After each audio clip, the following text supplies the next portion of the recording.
Magandang umaga po sa lahat. Luzon, Visayas, Mindanao po. Tayo nagbabalik po sa ating YouTube channel, Samuel Soriano TV 29 po. Ayan, nagpapasalamat po tayo doon sa ating nanonood ng ating YouTube channel. Ayan po, maraming salamat po. Pakipindot naman po, makikisuyo lang, pakipindot naman po ang notification bell. Ayan, subscribe, share, i-like, para kayo'y ma-update po doon sa ating gagawin pang mga latest na mga video ko po. Andito tayo sa atin ulit para i-discuss ang mga bagong barya ng Pilipinas. Andito sa ating harap po. Ayan. Ang tinatawag nila, ayan, na nagunal. Ayan po. Ang kanya ng tinatawag na coins. NGC po yan.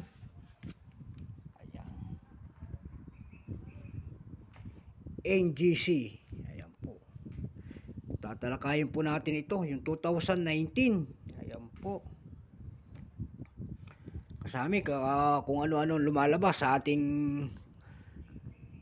mga FB page. Sabihin nila na mahal.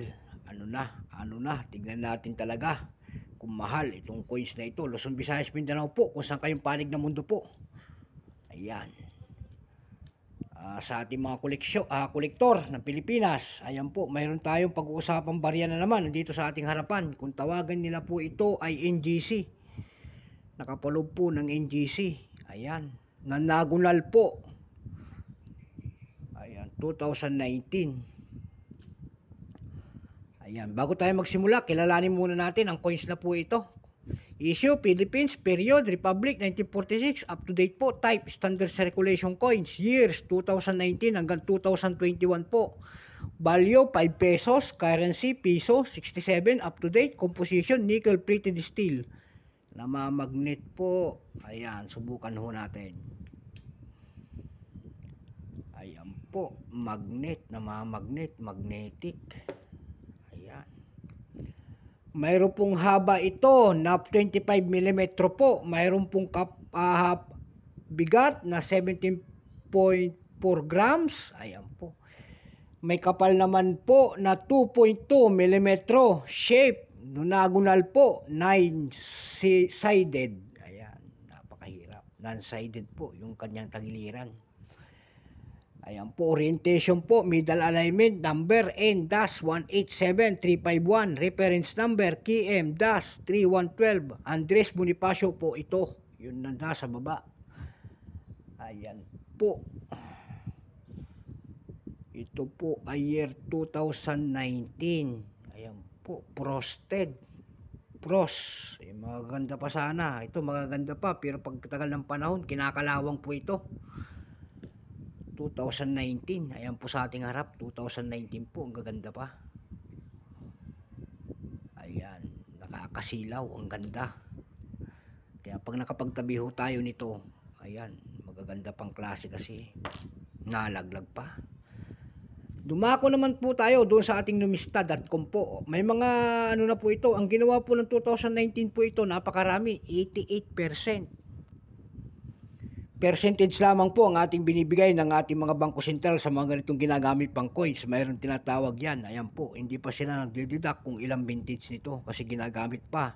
Umano pa sa ating sirkulasyon po. Ayan. In 2018, 88% po ang lumabas. Pero may presyo na po, tinatawag nilang price appraisal sa ating mga online selling po. Yung kanyang verified 36, almost uncirculated 36. Yung uncirculated po ay nagkakahalaga po ng 79 pesos. Ayan. 2019, ayan po. Doon naman po sa ating online selling po, ayan. Sa mga platform po natin, tulad ng mga numista. Doon sa numista po, may nagbebenta na nito 2019, $1.69. Ayan. $4.88, mayroon pong $1.98.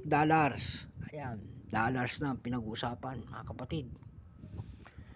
Dumako naman po tayo doon sa ebay.com kung tawagin nila. 3 piraso po nito 3 pirasong 2019. Binebenta niya po ng 243 pesos. Ayan. Mayroon pa tayo nakikita doon na error coins na 2019. Ayan. 3,000 po per piece.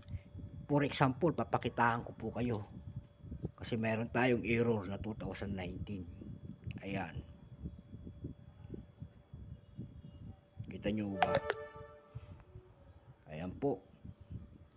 Tuturo ko po sa inyo yung error nito. Ayan. Nakita nyo ba ang error niya po? Ayan po ang kanyang error. Sa tagiliran po. Ayan. Ayan po. Nakat. Nakat po. Ayan. Nakat. Hanggang doon po sa 3. Cut. Ayan. 2 po yan. Yung kanilang mga error. Ayan. Papansin nyo po. Ayan. Ayan po. Nakat po siya. Ayan. Ayan. May mga cut. Ayan. Ang laki-laki ng cut niya. Oh. Makikita nyo po. Ayan oh. Ayun. Nakat oh. Samantalang dito po. Titignan nyo. Papansinin nyo po. Ayan, malinis na malinis. Ayan, malinis po oh. Walang cut. Walang cut sa mga tagiliran. Ayan po. Yung mga ganyan, may mga presyo na tinatawag niya. Ginawa niyan 3,000 pesos per piece. Ayan po. Dako po naman tayo doon sa carousel po nito kung magkano ang presyo po. Yung 2021 nito pala. Ayan. Wala po tayong 2021. Tanging 2019 at saka 2020 po. Ayan po yung ating 2020. Ayan. Wala ho tayong 2021. Ayan. 2020. Ito pong 2019 nandito. Doon po sa carousel po, may nagbebenta nito. Ayan. Error coins din po doon sa carousel. Tinatawag nila kasi ito na error coins. Marami. 3,000 rin. Doon naman sa Lazada, ayan, meron ding error coins 2019, 3,000 rin. Ayan po, malaya ho tayo magbenta ng ating mga coins at atin ito. Kung sino man ang mga may hawak, katulad mo, hawak mo at error naman, bahala ka sa inyong buhay po kung magkano po talaga ang inyong ibebenta, ang inyong coins kasi kayo ang may hawak. Yun, kayo ang magpipresyo po. Kasi mga error na, mga lumalabas dito mga coins na ito, bago, NGC, New Generation Currency po. Ayan. Sa Lazada po, 3,000 rin ang benta niya. So hanggang dito na lamang po ang ating vlog po. At magandang umaga po sa lahat. At least, naano kayo sa ating mga barya kung paano magagilap ng ating mga error coins. Magandang umaga po sa lahat ng kolektor ng Pilipinas po. At ang ating mga numismatic po. At mga kapwa natin vlogger, pakipindot naman po ang notification bell, subscribe, ayan po. At maraming salamat po sa nanonood ng ating YouTube channel at saka FB page, ayan po. At Luzon, Visayas, Mindanao po, kung saan kayong panig ng mundo. Babay po.